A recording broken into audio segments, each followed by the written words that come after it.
She organized a perfect evening in honor of her mother-in-law, hoping to become part of the family. But instead of gratitude, it was humiliation in front of all the guests. Subscribe and tell me what city you're from in the comments. Jasmine stood by the window of her modest apartment on Chicago's South Side, watching the late autumn drizzle streak the glass in thin, silvery lines. The city outside pulsed with movement. Buses sighed to a stop, heels clicked along damp sidewalks, and the groan of the elevated train rumbled like a distant thunder. Inside, though, there was a fragile stillness, as if the walls themselves were holding their breath. She clutched the steaming mug of ginger tea in her hands, not drinking, just holding. The heat steadied her. Today wasn't a day for rushing. It was a day for remembering, for bracing. The chipped frame on the wall held a photo of her mother in a nurse's uniform, flanked by her grandmother and a much younger Jasmine with her two baby brothers in her lap. All three women in the picture had the same determined tilt to the chin, the same fire in the eyes, even through struggle. That fire had carried them all forward, through eviction notices, 3 jobs at a time, police sirens at night, and teachers who had called her articulate like it was a miracle. Jasmine had made it through, not without scars, but she was whole. Now, at 31, she was a school administrator at one of the top charter schools in the city, working to expand programs for underprivileged youth, raising money for scholarships, mentoring kids who looked like she once had, hungry, smart, and invisible. She had made something of herself, not by asking permission, but by refusing to take no for an answer. She had not, however, expected to fall in love, and certainly not with someone like Lucas. They had met at an education conference in D.C., both speaking on a panel about equity and access to higher education. She remembered the way his smile had caught her off guard, not just polite, but curious.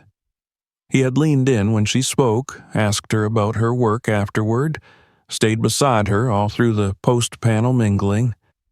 At first, she had been wary. A tall, well-groomed white man with a slow southern drawl and a tailored suit wasn't exactly the kind of ally she'd grown used to.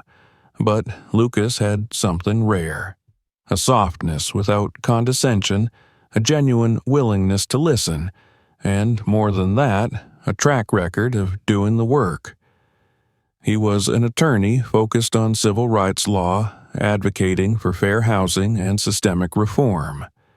He moved through the world with the kind of confidence that was taught in prep schools, but with a decency that couldn't be. They fell in love slowly, carefully, both aware of how fragile and rare their connection was. Lucas visited Chicago often. Jasmine spent weekends in Atlanta where he lived, learning his rhythms, his routines. She met his friends, most of them lawyers, professors, well-meaning liberals who greeted her warmly, but with the slightest edge of curiosity, like a piece of art they weren't sure how to interpret. Lucas never flinched. He called out microaggressions when they happened. He called her brilliant, beautiful, powerful. When he proposed, it was under a tree in Grant Park, and her yes had come out choked, not because she wasn't sure, but because she had never before felt chosen in a way that didn't ask her to become something she wasn't. But there was one shadow she couldn't shake, even in her happiest moments. His mother, Evelyn. She had seen pictures, a thin woman in pearls and pastel blouses, her hair a perfect blonde bob, her expression always somewhere between amused and assessing. Lucas spoke of her with a cautious fondness. She was traditional, exacting, elegant. She had grown up in Savannah, Georgia, and lived there still in the family estate just outside the city. Evelyn had been a socialite before it went out of style, chaired boards, raised Lucas after his father's sudden death, and remained the cornerstone of old-money Southern society. Lucas had tried to ease Jasmine in gently. "She's just set in her ways," he had said, "but she'll come around. Once she meets you, how could she not love you?" That was 4 months ago. Jasmine had since spoken to Evelyn twice over the phone. Once to thank her for a birthday gift she hadn't picked out, a cashmere scarf with the tag still on. The second time had been to discuss Thanksgiving plans.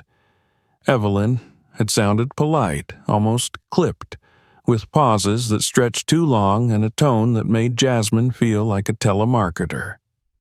After they hung up, Jasmine had sat for a long time on her couch, staring at the blank TV screen, feeling the weight of something she couldn't name. And yet, when Lucas suggested they visit Savannah for Evelyn's upcoming birthday, Jasmine hadn't hesitated. Not only would she go, she would host the celebration. It had been her idea, a gesture of goodwill, a way to show Evelyn that she respected her, that she was willing to embrace tradition, to bridge whatever silent divide might exist. Lucas had looked at her then, his brows lifted in a mix of admiration and relief. "She'll love that," he said. "Seriously, Jasmine, wow, that's generous." She had smiled, even as something cold twisted inside her, because it wasn't generosity. It was survival. She threw herself into planning. With her own money, she rented out a historic Southern venue that she knew Evelyn admired, the Lacewood Hall, a Greek revival mansion often used for weddings and charity galas.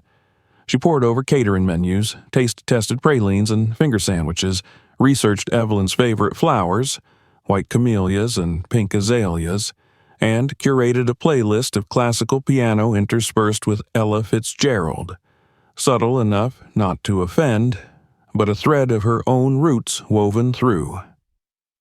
She contacted Evelyn's closest friends and organized a series of video messages from those who couldn't attend. She hired a florist from Savannah's Black Business Directory, knowing full well that the name might raise eyebrows. She chose a champagne dress for herself, sleek, elegant, modest, and made sure it matched the linens. Her friends in Chicago were stunned. "You're throwing a party for the woman who won't even call you by your first name?" one had asked, half joking, half concerned. Jasmine had laughed it off. "It's just one night," she'd said. "I'm not doing this for her. I'm doing this so I never have to wonder if I could have tried harder." The night before they left for Savannah, Lucas had taken her hands and said, "You're incredible. You know that? She's going to see it. She has to." Jasmine had only nodded, her throat too tight for words, because part of her wanted to believe him, but a deeper part, a part that had learned to read the room before she even entered it, already knew the truth. The flight to Savannah was smooth. Lucas held her hand most of the way, pointing out landmarks as they descended. Jasmine gazed at the winding rivers and stretches of moss-draped trees with a quiet apprehension. Savannah was beautiful, hauntingly so, but the beauty felt like a facade, like the gleaming smile of someone who would gut you the moment you turned away. They drove to Evelyn's estate in a rented black SUV. The house loomed behind wrought iron gates, a 2-story monument to tradition with tall columns, ivy-covered brick, and a porch wide enough to land a helicopter. The air smelled of damp earth and something sweeter, wisteria maybe, or jasmine, which felt almost like a taunt. Evelyn answered the door herself, her posture impeccable, her smile brittle. "Well," she said, eyeing Jasmine up and down, "I suppose we should say welcome, shouldn't we?" Lucas kissed his mother on the cheek. "Hi, Mom. This is Jasmine." Evelyn extended her hand, cool and bony. "Charmed, I'm sure." Jasmine shook it. "Thank you for having me, Mrs. Whitmore. Evelyn will do." She turned on her heel and led them inside without another word. The interior was all antique furniture, crystal chandeliers, and family portraits in oil paint. Lucas carried their bags upstairs while Evelyn gave Jasmine a perfunctory tour, pointing out various heirlooms and architectural details with the casual pride of someone who had never had to earn a thing. "This room has been in the family since 1824, she said, gesturing to a parlor with floor-length curtains and a grand piano. "My great-grandfather's plantation money built most of this house. Different times, of course." Jasmine said nothing. She had learned long ago that silence was sometimes the sharpest response. That night, at dinner, Evelyn served roast duck and grits with collard greens. She poured Jasmine a glass of white wine, but offered none to Lucas. "I think Jasmine needs it more," she said lightly, with a smile that didn't reach her eyes. Lucas frowned. "Mom." "What?" Evelyn said. "I'm just being hospitable." Jasmine forced a laugh. "Thank you. Everything looks wonderful." "Oh, it's nothing fancy," Evelyn replied. "We're just simple Southern folk here. You'll get used to it." After dinner, Evelyn brought out an old photo album and sat beside Lucas on the couch, flipping pages and reminiscing loudly about his ex-girlfriend, Stephanie. "She always helped me host the garden parties," Evelyn said. "Had the best taste. Not flashy, just tasteful." Lucas shifted uncomfortably.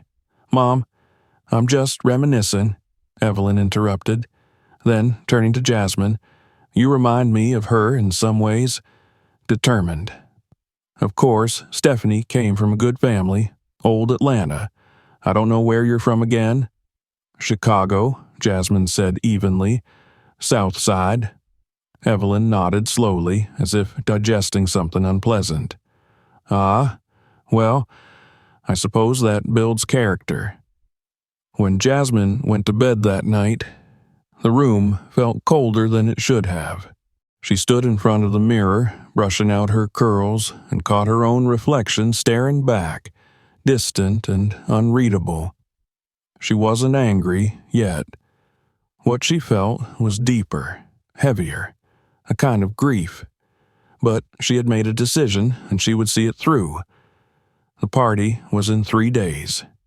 She would make it perfect. Not because Evelyn deserved it, but because Jasmine did. And when it was done, no one would ever be able to say she hadn't tried. The morning sun filtered through gauzy white curtains, casting soft beams of light across the high ceilings of the guest bedroom.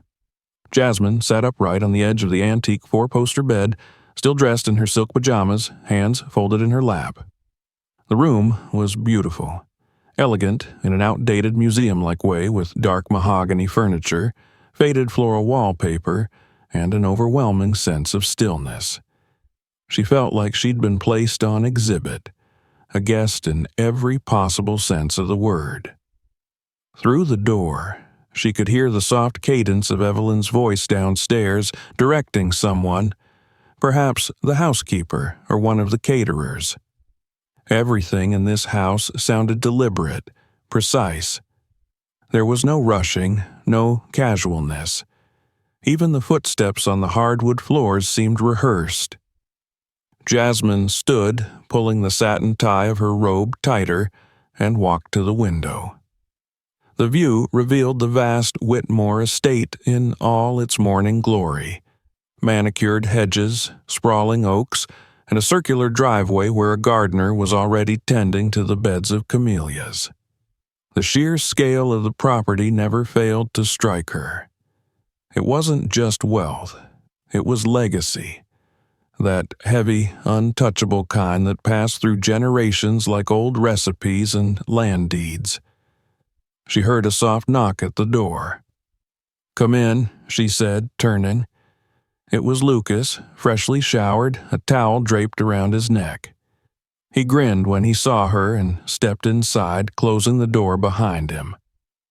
"Morning," he said, leaning in to kiss her cheek. "Morning," she replied, her voice tight with the effort of smiling. He pulled back slightly, studying her expression. "You okay?" She nodded. "Just feeling watched." Lucas chuckled, sitting beside her on the bed.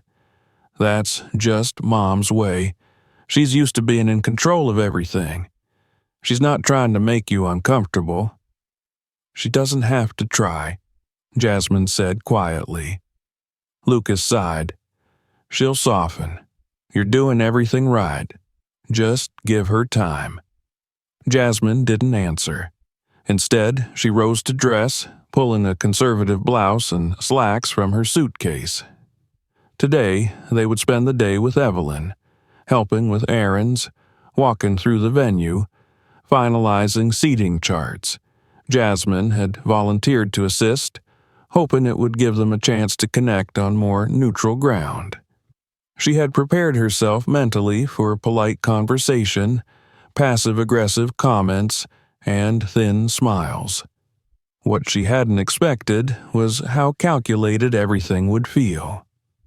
Evelyn greeted her in the foyer with a brisk nod, dressed immaculately in a linen suit and kitten heels.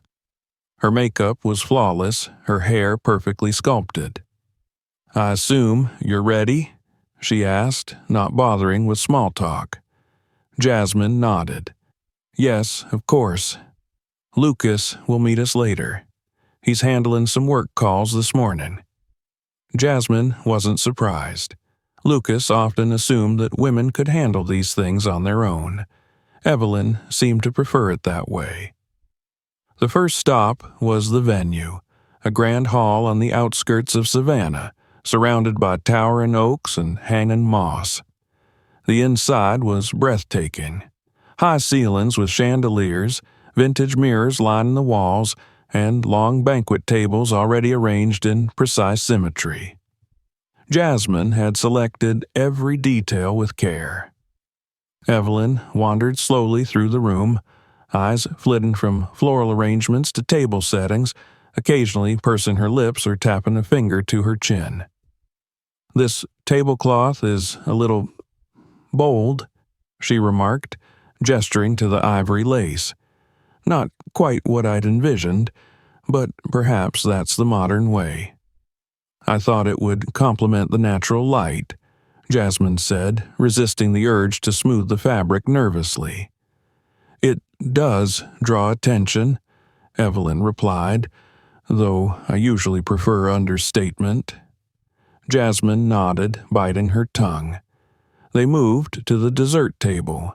Jasmine had ordered a selection of mini tarts, cakes, and pralines from a local black-owned bakery known for its traditional Southern recipes. She had sampled them personally, ensuring they met Evelyn's standards. "These aren't from LaBelle," Evelyn said, lifting one tart with manicured fingers. "We usually use them for our events." "I wanted to support a local vendor," Jasmine explained. "The pastry chef's grandmother taught her most of the recipes. Her peach cobbler is amazing." "I see," Evelyn said, setting the tart down without tasting it. "Well, we'll see how the guests respond." At the flower shop, Evelyn breezed through the displays like a woman inspecting inventory. She paused before a bouquet of azaleas, frowning. "I assume these are meant to be the centerpiece." "Yes," Jasmine said. "They're your favorites, right?" "They were my favorites in 1984, Evelyn replied, turning away. "I suppose that detail got lost." Every word, every glance felt like a test that Jasmine hadn't studied for. She found herself shrinking inwards, every instinct trained to stay poised, measured, unreadable. She had grown up learning how to adapt, how to survive in spaces that were not meant for her, but something about Evelyn's presence made the air itself feel thinner. Back at the house, Evelyn invited Jasmine for tea in the sitting room. Jasmine accepted, unsure if refusal would be taken as disrespect. They sat in stiff armchairs across from one another, a tray of porcelain cups and biscuits between them. Evelyn poured, her hands steady, her eyes never leaving Jasmine's face. "So," she began, "Lucas tells me you work in education." "Yes. I manage programs for charter schools in under-resourced communities." Evelyn sipped delicately. "That sounds very noble." "It's rewarding," Jasmine said. "Challenging, too. There's a lot of systemic—" Evelyn waved a hand. "Yes, yes. I'm sure you're very passionate. I've always admired women who give back. Of course, I do worry about the stability of such work. Lucas needs someone who understands long-term planning, financial prudence." Jasmine felt her stomach tighten. "I make a steady income," she replied, "and I'm starting a nonprofit next year. I've been saving." Evelyn smiled as if amused. "That's very entrepreneurial of you. I suppose we all have to find our way." She reached for a biscuit, then hesitated.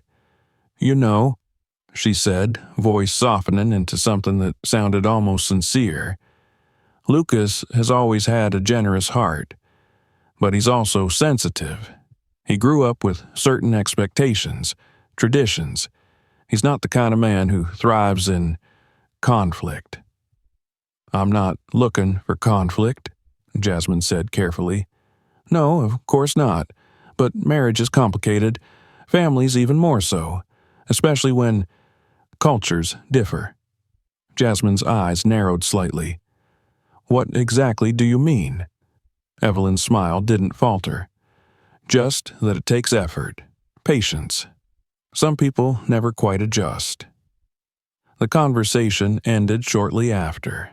Jasmine excused herself politely and returned to her room, where she sat on the edge of the bed, her hands trembling. The tea had left a bitter aftertaste. Over the next 2 days, the pattern repeated. Every interaction with Evelyn was laced with implication, compliments that were not compliments, questions that felt like interrogations. "You wear your hair natural," Evelyn observed once during breakfast. "It's very expressive." At dinner with some of Evelyn's friends, Jasmine was asked if she had ever been to Europe. "No," she had answered, "but I've traveled around the States for work." "Oh," one woman had said, tilting her head, "I just assumed with your aesthetic you might have studied fashion abroad."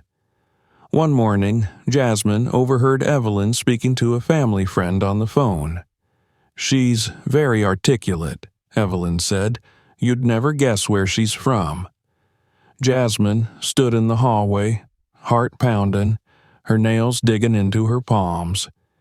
She was not a stranger to these kinds of moments.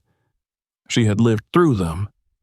But, coming from the woman whose approval Lucas so desperately wanted, they cut deeper. That night, as she and Lucas lay in bed, she tried to talk to him. "Your mother," she began, "says things, small things, but they add up." Lucas frowned. "Like what?" "She questions everything I do, every choice. It's constant, and it's not just about me. It's about race, class, culture. She doesn't see me as an equal. She's just formal, traditional." Jasmine turned to face him. "Would you say the same if she talked to me that way in a courtroom?" Lucas was quiet. "I'll talk to her," he said at last. "I promise." But he didn't. The next day, Evelyn continued as before, unaffected. Jasmine stopped expecting otherwise, and still she moved forward. The birthday celebration was only a day away. The final details had been arranged, the guest list confirmed. Everything would be flawless. But beneath the surface, something had begun to crack. A quiet splintering of hope, of patience, of the belief that effort could be enough. Jasmine had come here determined to build a bridge. Now she was beginning to understand that some people didn't want one. They preferred the distance. It made it easier to look down. By the time the morning of the party arrived, Jasmine felt like she had been holding her breath for days. The atmosphere in Evelyn's house had settled into a pattern of rigid politeness, a cold civility that was somehow more exhausting than outright hostility. Jasmine had endured Evelyn's sharp-edged commentary, the way she wielded her refined diction like a weapon, every phrase a barb wrapped in velvet. She had smiled through it all, bit her tongue, took notes, and worked. The day before the celebration, Jasmine woke before dawn and pulled on her running shoes. She didn't run often anymore, too many early mornings at work, too much responsibility. But today, she needed the air. She stepped out into the misty quiet of the Whitmore estate and took off down the gravel path that circled the property. Her breath coming out in short, controlled puffs, her arms pumping steadily. The trees loomed around her, ancient and silent, branches draped with Spanish moss that swayed like shrouds. She ran until her legs burned, until the tight coil in her chest loosened, even if just a little. Back in her room, she stood in front of the mirror and stared at her reflection.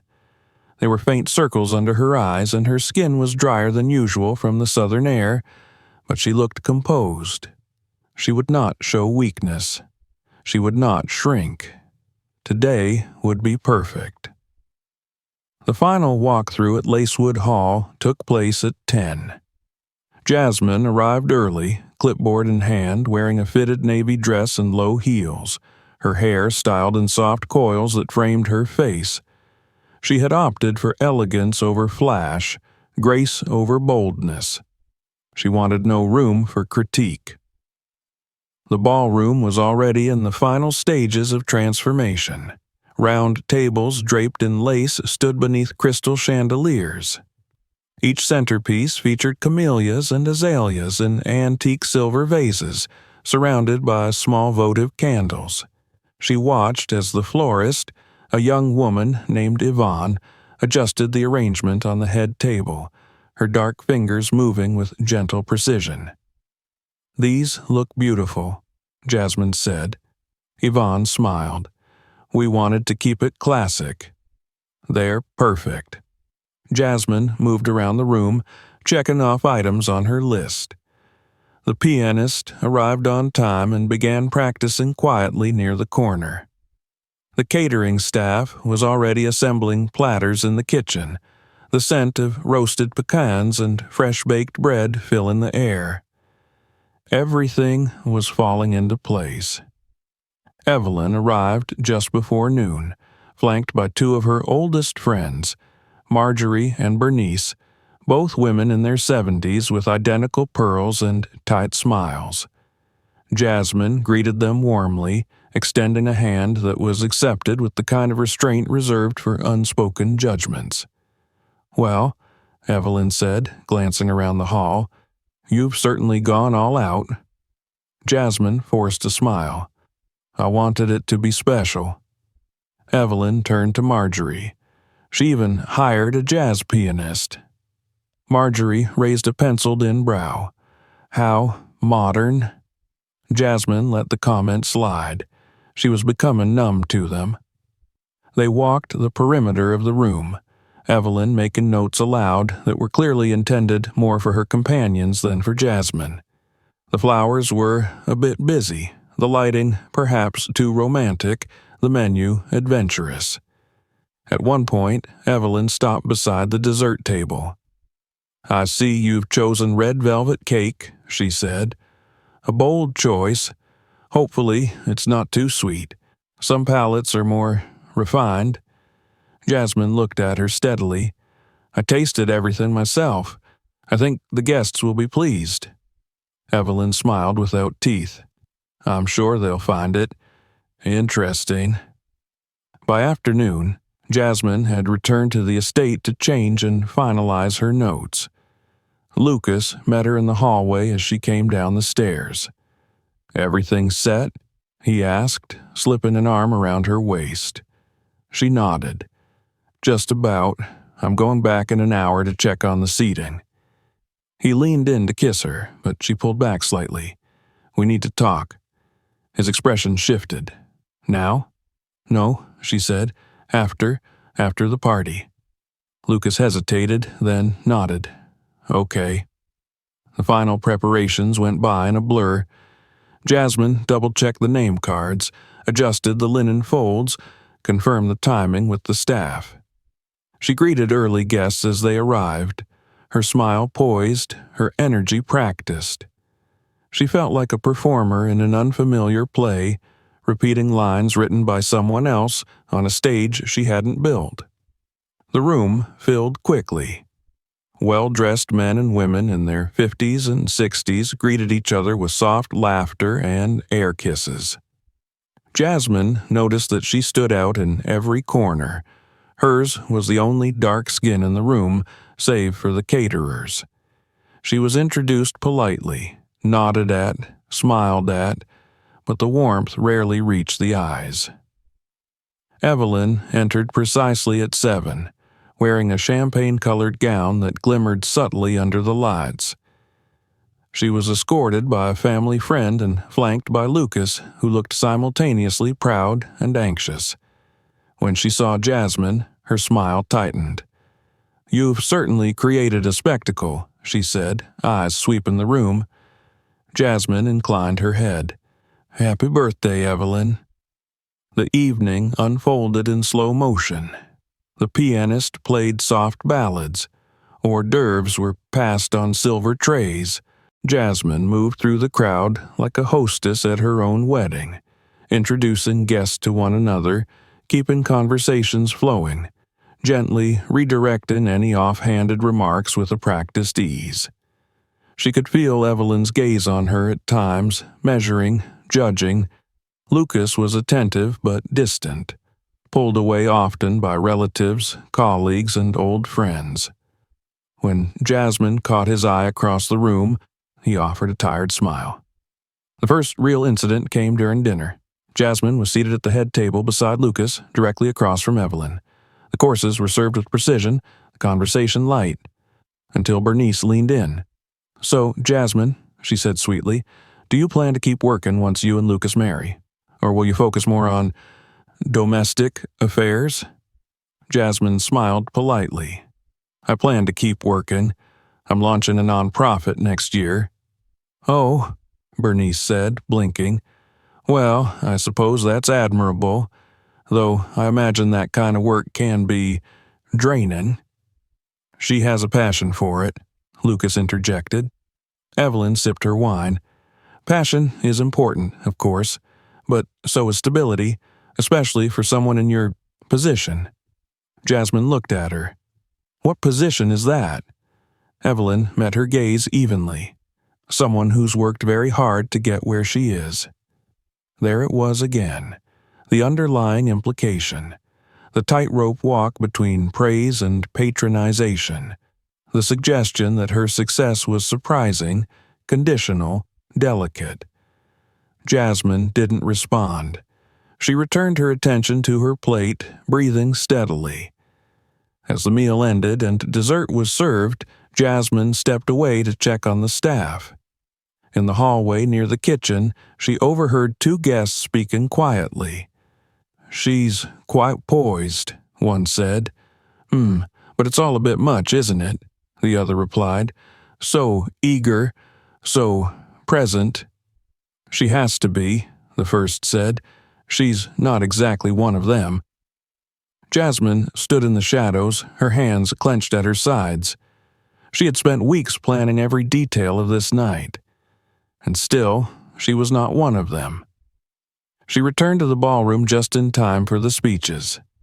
Lucas tapped a spoon against his glass and stood. "Everyone," he said, "thank you for being here to celebrate my mother. Evelyn Whitmore is many things, elegant, intelligent, fiercely loyal, and tonight we honor her." Polite applause rippled through the room. Lucas smiled. "But most of all," he continued, "I want to thank the person who made this entire evening possible. Jasmine, my fiancée, who poured her heart into every detail. I'm so grateful for you." There was more applause, warmer this time. Jasmine smiled tightly, nodding her thanks, but her eyes remained on Evelyn. The older woman rose slowly, lifting her own glass. "Yes," she said, "let's raise a glass to an unforgettable evening." She stepped toward Jasmine, her expression unreadable. "And let us never forget," she continued, "that sometimes the boldest gestures come from the most unexpected places." Then, with deliberate carelessness, Evelyn tipped her glass. The wine, deep red, splashed in a slow arc across Jasmine's shoulder, soaking the delicate fabric of her dress. A gasp rippled through the room. Someone dropped a fork. Jasmine stood frozen, her breath caught in her throat. Evelyn smiled. "Oh, dear, these glasses are so slippery." Lucas jumped up. "Mom, what the hell?" "It was an accident," Evelyn said, dabbing at Jasmine's shoulder with a napkin that only spread the stain. "Don't make a scene." Jasmine stepped back, her hands raised. "No," she said softly. "No need." She turned and walked calmly from the room, the crowd parting around her in stunned silence. Behind her, Lucas called her name, but she didn't stop. Her heels echoed across the marble floor like the ticking of a clock, counting down to the end of something she had tried so hard to build. In the mirror of the hallway, she saw herself, dress ruined, wine dripping down her side, her eyes clear and dry. She looked regal, and she looked done. Jasmine did not cry. As she stepped out into the warm Savannah night, the sound of her heels softened by the gravel path, she felt her composure harden around her like a shell. The air was thick with the scent of gardenias, sweet and oppressive, and the faint music from inside the hall drifted after her like a ghost. She walked slowly, deliberately, away from the ballroom's glowing windows, away from the whispers and shocked faces, away from the stain spreading across her shoulder. The wine soaked through the fabric of her dress, clinging to her skin, sticky and cold, but she did not flinch. She had been through worse, much worse, and she would not give Evelyn Whitmore the satisfaction of seeing her unravel. She paused near the fountain at the edge of the courtyard and exhaled, her breath catching in her throat. For a moment, the only sound was the soft trickle of water. She touched the spot on her shoulder where the wine had landed, then looked at her stained fingertips. Red, vivid, almost theatrical. It would be poetic, she thought bitterly, if it didn't sting so much. The symbolism was too loud to ignore. Blood, humiliation, erasure masquerading as elegance. Evelyn had known exactly what she was doing. The door creaked behind her. Jasmine didn't turn. "Jazz?" Lucas's voice was quiet, cautious. She closed her eyes. "I didn't know what to say," he continued. "I was in shock. That wasn't. She didn't mean—" "Yes, she did," Jasmine said without looking at him. "Don't do that." He fell silent. After a long pause, he stepped closer. "Can we go somewhere and talk?" She finally turned to face him. His face was drawn, pale under the amber glow of the patio lights. He looked shaken, but not surprised. And that, more than anything, struck her as the deepest betrayal. "You watched it happen," she said. "You saw her pour wine on me, and you did nothing. I didn't know how to react. Everyone was watching." "They've always been watching," Jasmine snapped, her voice rising. "They were watching me the moment I walked into that house. Every word, every step, every smile. Waiting for me to stumble so they could nod to each other and say, 'See? She doesn't belong here.' And you could have stopped it. You could have said something. But you let her humiliate me. Publicly, in front of your friends, your family." "I didn't mean to," he said, but his voice was small. "That's the problem, Lucas," she said quietly. "You never mean to, but you let it happen anyway." She walked past him without another word, back into the building. Inside, the party was still going, albeit more subdued now. The music had resumed, glasses clinked, Laughter, forced and thin, hovered like mist. Guests glanced at her as she passed, some with pity, others with discomfort. No one said anything. In the bathroom, Jasmine locked the door behind her and stood before the mirror. Her reflection was calm, composed, regal. The wine stain had spread, blooming across the fabric like a wound. She unzipped the dress and let it slide to the floor. In her slip, she washed her skin in the sink, the cold water shocking her back into herself. She wiped her face with a paper towel and reapplied her lipstick with steady hands. Then she picked up the ruined dress and carried it out with her like a banner. The rest of the evening passed in fragments. She found her purse, thanked the staff, and quietly told the manager to close out the final invoice. She walked past Evelyn without a word. The older woman stood with a small circle of guests, one hand still holding her wineglass, her expression smooth and untouched by remorse. She made no move to apologize. Lucas hovered near the exit, his face pale and drawn, but Jasmine walked past him too. Outside, she ordered her own ride and waited alone on the curb until it arrived. No one followed her. No one tried to stop her. Back at Evelyn's estate, the house was dark. Jasmine moved through the halls in silence, her heels muffled by the antique rugs. In the guest room, she sat on the edge of the bed and peeled off her shoes. Her feet throbbed, her back ached, her heart was quiet. She didn't sleep that night. Instead, she sat in the armchair by the window and watched the moon move across the sky. Her thoughts came slowly, methodically, as if her mind were sorting through a filing cabinet of memories, each interaction with Evelyn, each conversation with Lucas, each microaggression carefully dressed as civility. She thought of her mother, her grandmother, all the women who had taught her that silence was sometimes survival, that composure could be armor. She had worn that armor well, but now it felt too heavy to carry. At sunrise, she packed her things. There was no dramatic confrontation, no final word exchanged. She folded her dress into a garment bag, packed her heels in tissue paper, and zipped up her suitcase. On the dresser, she left the engagement ring in its box, placed neatly atop a handwritten note. 3 sentences. Simple, final. Thank you for loving me, for a while. I wanted to believe love could change everything, but I won't erase myself to fit your world. She wheeled her suitcase down the stairs just as the house began to stir. Evelyn stood in the foyer, already dressed, a mug of coffee in her hand. Her expression was unreadable. "You're leaving?" she asked, as though surprised. Jasmine didn't answer. She didn't owe her one.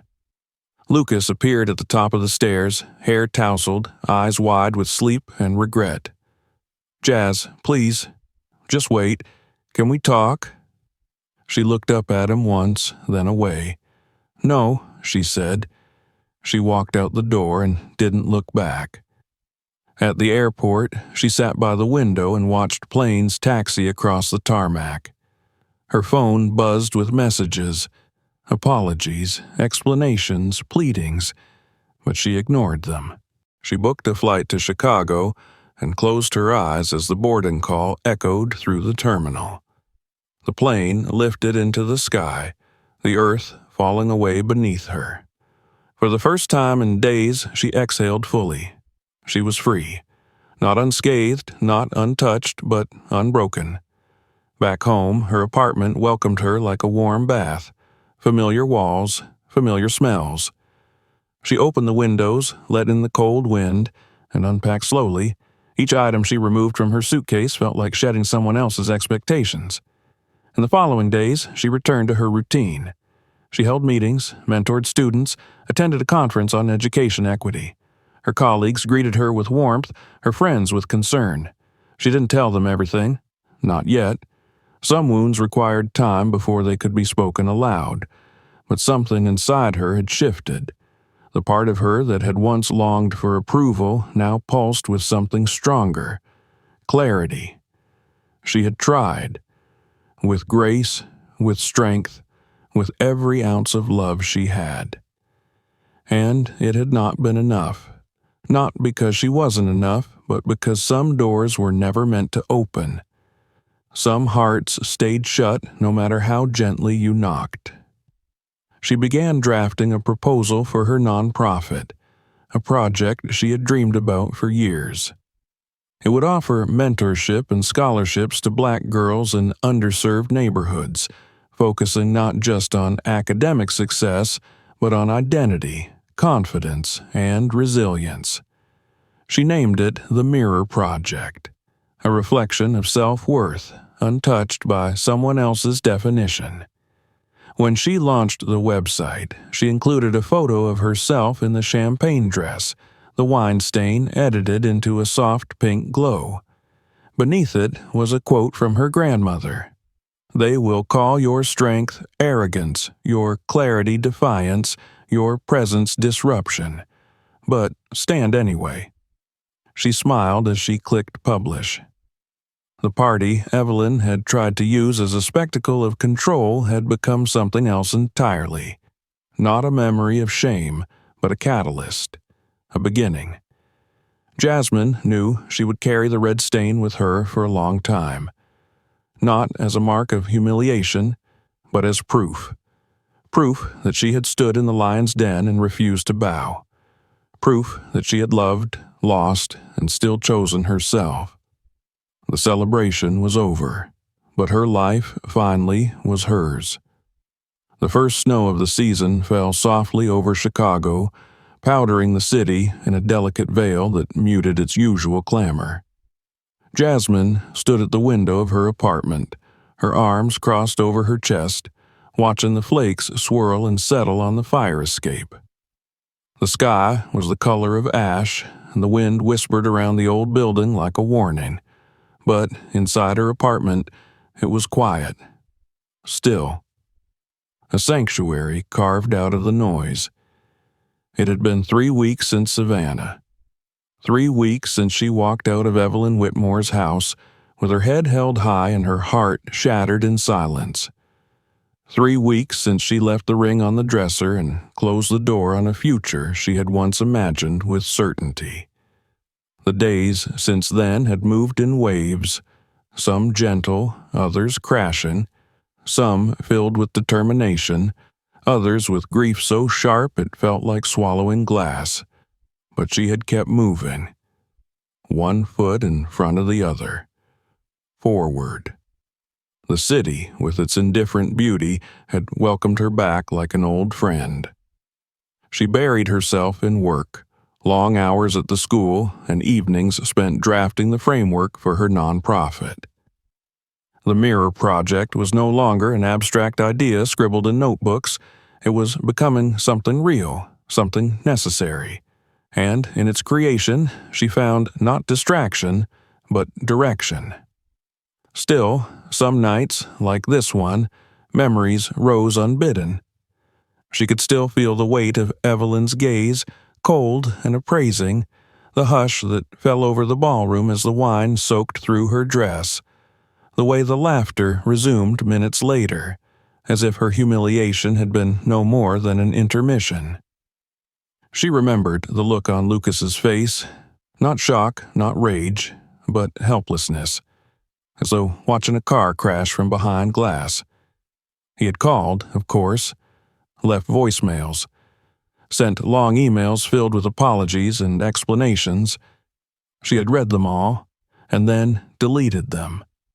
Not out of cruelty, out of clarity. She had loved him. She would probably always love the version of him she had first met, the man who had leaned in during that panel discussion, eyes lit with shared passion, the man who had kissed her hand under a starlit sky and promised her the world. But that man had not been strong enough to fight for her. And that made all the difference. Her phone buzzed on the table behind her. She didn't move. She already knew who it was. Lucas's messages came less frequently now, but they still arrived, always at night, as if regret lived in him only when the day's distractions had faded. She turned away from the window and walked to her desk. A stack of applications waited. Young girls from across the city who had heard about the Mirror Project and wanted to be seen. She opened the first one, a ninth grader named Tyla. Bright, curious. Her essay described growing up in a neighborhood where gunshots were more common than textbooks, where people mistook silence for obedience and dreams for foolishness. Jasmine read the words carefully, her chest tightening with recognition. She wrote back immediately, inviting Tyla to a one-on-one session the following week. The next morning, Jasmine rose early and dressed with intention. A slate gray turtleneck, tailored trousers, gold hoop earrings. She braided her hair into a crown and stepped out into the snow. The wind bit at her cheeks, but she welcomed the sting. It reminded her she was alive, real, and moving through a world that did not deserve her silence. She met with donors that afternoon, presenting the mission of the Mirror Project with the calm confidence of someone who had nothing left to prove. The men and women across the table, some skeptical, some intrigued, asked pointed questions about budgeting, scalability, long-term goals. Jasmine answered each one without flinching. By the end of the meeting, 2 had offered seed funding. A third requested a formal proposal by the end of the month. She walked out into the snow feeling lighter. That evening, she sat at her desk again, scrolling through emails when she saw one with the subject line, Lacewood Hall Photos. She hesitated.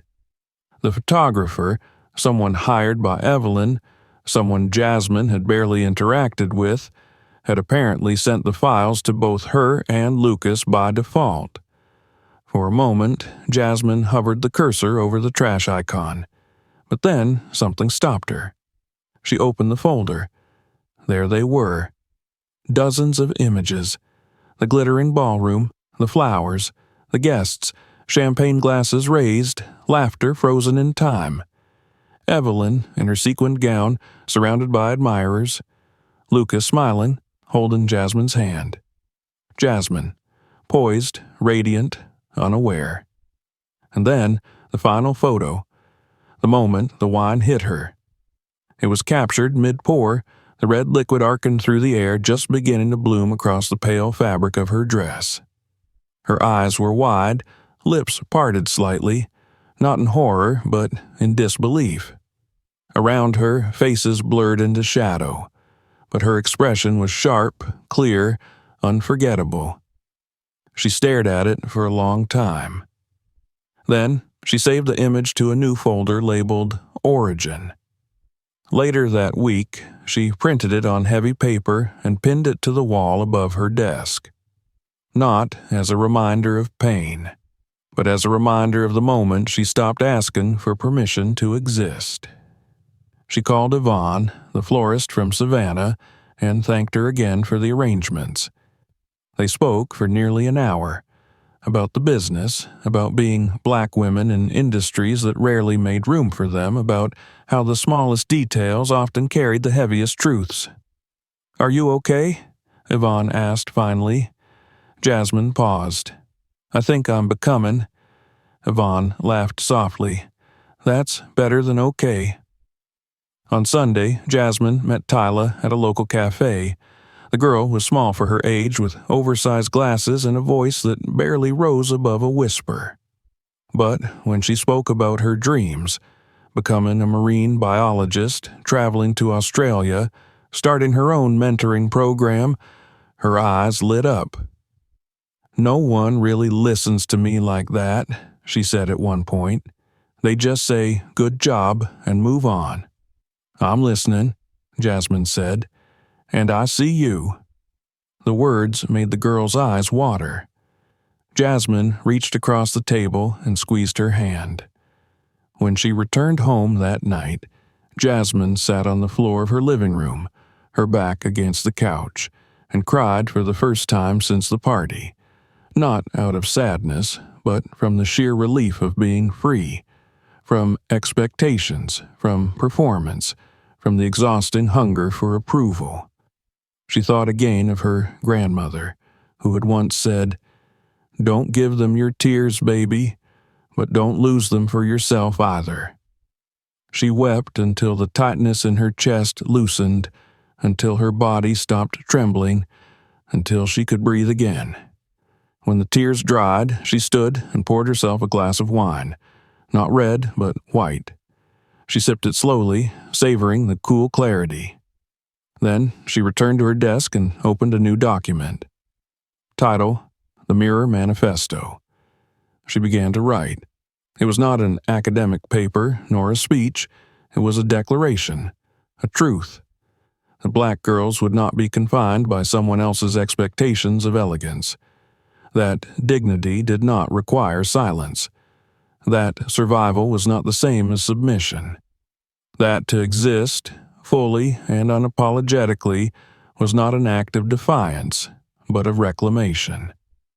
She wrote deep into the night, her fingers moving without hesitation, the words pouring from her like a river breaking free of its dam. When she finished, she sat back and looked at the photograph pinned above her. The red stain, once a symbol of shame, now felt like a badge. Not of victimhood, but of victory. By early spring, the city had shed its winter coat. The snow had receded into gutters and storm drains, leaving behind streets that glistened with rain and sun. Trees along the boulevards stretched toward the sky with a hunger that mirrored Jasmine's own. Branches blooming pink and white, petals falling like soft confetti onto the sidewalks. The world was waking up again, and with it, Jasmine felt something inside her stirring back to life. The Mirror Project had moved from blueprint to birth. The office space, a modest but sunlit corner unit in a co-working building on the south side, smelled of fresh paint and hope. Jasmine had spent days arranging the furniture herself, bringing in framed quotes from black women leaders, a shelf of books that had once guided her through her own metamorphosis, and a large corkboard where photos of the first cohort of girls now smiled back at her.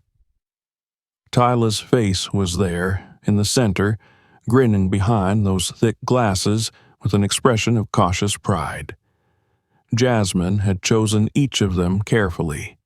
10 girls from across the city, all of them black, all of them bright, all of them quietly carrying the weight of being underestimated. They met 3 times a week in the space, engaging in sessions Jasmine called reflections, where they talked not just about their goals and education, but about identity, fear, anger, and joy. Jasmine invited guest speakers, poets, activists, entrepreneurs, women who looked like them and knew what it meant to be seen as both too much and not enough. The project had grown faster than she'd expected. Donations continued to come in after a local news story featured her efforts, a segment that included a quiet moment where Jasmine had described the night of the party in vague terms, an experience that made her realize she would no longer wait to be given permission to exist. "It was the moment I stopped trying to earn my seat at someone else's table," she had said, "and decided to build my own." The segment had gone viral. Messages from other women, black women especially, had poured into her inbox for days afterward. Some told their own stories. Others simply wrote thank you. Jasmine read every message. Some she answered. Others she kept, like prayers folded into a journal. It had been 3 months since Savannah. 3 months since the wine. Since the silence. Since the choice to leave behind the version of herself that would have swallowed the indignity for the sake of decorum. Lucas had stopped reaching out. After her final message, clear and unflinching, he had respected her boundary. There was grief in that, too, in the quiet. But Jasmine had learned to sit with grief without letting it consume her. Some days it visited like a guest. Other days it was just a shadow in the background. And then, in late April, the letter arrived. It was on ivory stationery, the envelope thick and expensive. The return address was embossed in silver script, Whitmore Residence, Savannah, Georgia. Jasmine stood in the doorway of her office, the letter in her hand, her breath lodged somewhere between her ribs and her throat. She stared at the envelope for a long time before sliding her thumb beneath the seal and opening it. The handwriting was delicate, deliberate. Jasmine, I assume by now you are no longer interested in anything I have to say. And I would not blame you. I'm not writing to apologize, at least not in the way you may expect. There are some things that cannot be undone, no matter how sincerely one regrets them. But I have seen what you've built. I've read about your work. I've watched the video. And I realize now that you never needed my approval. You only needed space. What I did at the party was unforgivable. I told myself it was accidental, but I know better. It was calculated, petty, and cruel. I was not drunk. I was angry. And I used the weapon I knew would draw blood without leaving a bruise. You did not deserve that.